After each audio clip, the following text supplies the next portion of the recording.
Hi everyone, Anthony Morganti here. This video is part of a series of videos I'm doing for the Lightroom only user who has an Adobe subscription but never uses Photoshop for whatever reason. Most often that reason is they're just intimidated by Photoshop. In this series of videos, I'm showing you things you could do in Photoshop that are very easy and you access them from Lightroom. Today, I have this image. You could see I did some basic processing on it. Now, you may notice as you're looking at the image that it's a bit distorted. It looks like the building's falling backwards. That's because I used a wide angle lens, shot at 16 millimeters, and I had the camera tilted up slightly, so it looks like the building's falling backwards.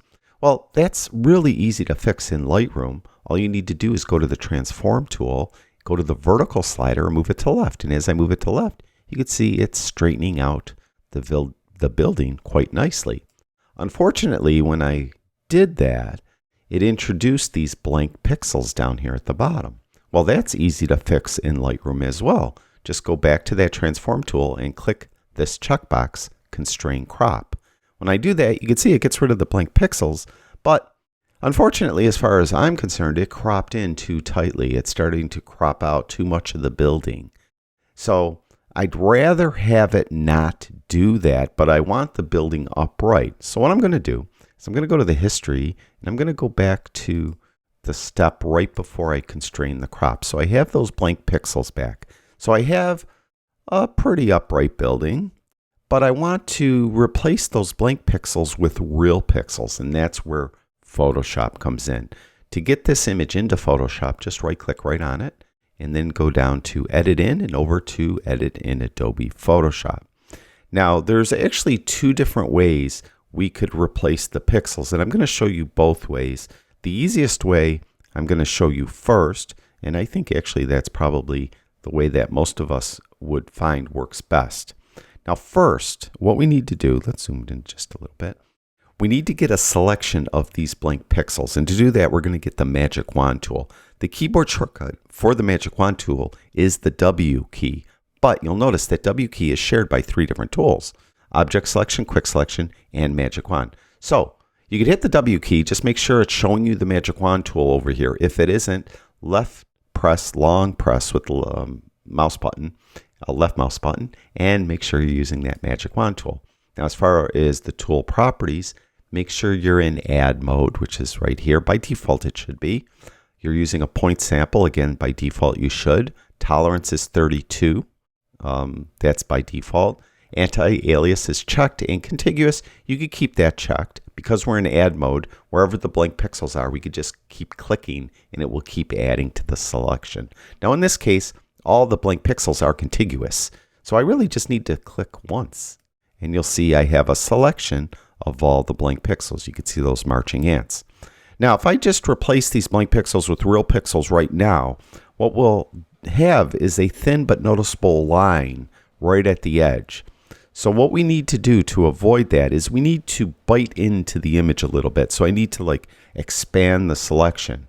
To do that, go up to Select, down to Modify, and over to Expand. And you're going to want to expand 5 pixels. We're just going to bite into the image just a little bit, and it will eliminate that thin line that you would get otherwise. Make sure that you do not check Apply Effect at Canvas Bounds. We don't need to expand outside the image. Click OK. Now we've expanded the selection. It isn't really noticeable, but we have. Now, I mentioned there's two different ways we could replace pixels. The first way is like a no-brain way. It just does it automatically. And I think it's the easiest, and in most cases, it will work fine. To get to that, go up to Edit, then down to Fill. And you'll get the Fill dialog box. Go to the Contents dropdown. Make sure you're on Content Aware. Make sure Options have Color Adaptation checked, Blending Mode Normal, Opacity 100%. And this is important. Do not check Preserve Transparency, because we want to get rid of the transparency. Click OK. And it will take a second, but you'll notice it will replace those pixels. And I'm going to get rid of the marching ants by hitting Command D on my computer to deselect them on my Mac. It's Control D on a PC. Looks pretty good, doesn't it? Now, I mentioned there's two different ways to do this. If this doesn't give you satisfactory results, you may want to use the other method. So what I'm going to do is I'm going to undo this. I'm going to hit Command Z on my computer once. I'll get the marching ants back. Command Z again, and I have my selection that's expanded, but I have blank pixels. So this is where I want to be. On a PC, you'd be hitting Control Z. Now, to get to that other way, what we need to do is again go to Edit, but this time, instead of going to Fill, go to Content Aware Fill, and you'll open up the image in the Content Aware Fill dialog. Now, by default, you'll probably be on Auto, and it's going to do pretty much the same thing that it did when we didn't use this tool. We used the other, just regular fill tool. You'll see it looks fine. But if it didn't look fine, what you need to do is go to one of the other two sampling area options. Rectangular just does like a rectangular box and samples it. You can see that looks pretty good too. The other is custom. With custom, when you click on that, you'll get a brush, and what you would do is brush on the image the areas you want this to sample. So I would brush like all down in here, like this, something like that. I don't know. Let it do it. Takes a second. Let it render. And actually that looks pretty good as well. So you could use either of these three. What you would probably do if that first method I showed you doesn't work, you're going to want to use this method. You're probably going to want to use custom and brush on the image what you want it to sample. In this case, auto, I think, worked fine, right? Let it render. You can see this little circle thing spinning. It's got a render. Looks good. Click OK. Now we still have those marching ants. Get rid of those. Command or Control D. And there we have our image. Now to get it back into Lightroom, what I do, it's probably a little sloppy doing it this way, is I quit Photoshop. So I go to Photoshop, quit Photoshop, and then I save it. Make sure you do that. That's why I say it's sloppy. Sometimes if you're daydreaming or got other things on your mind, you might accidentally hit don't save, and then you just wasted a lot of time. So click Save. If you don't like doing it that way, just go up to the File menu, save it first.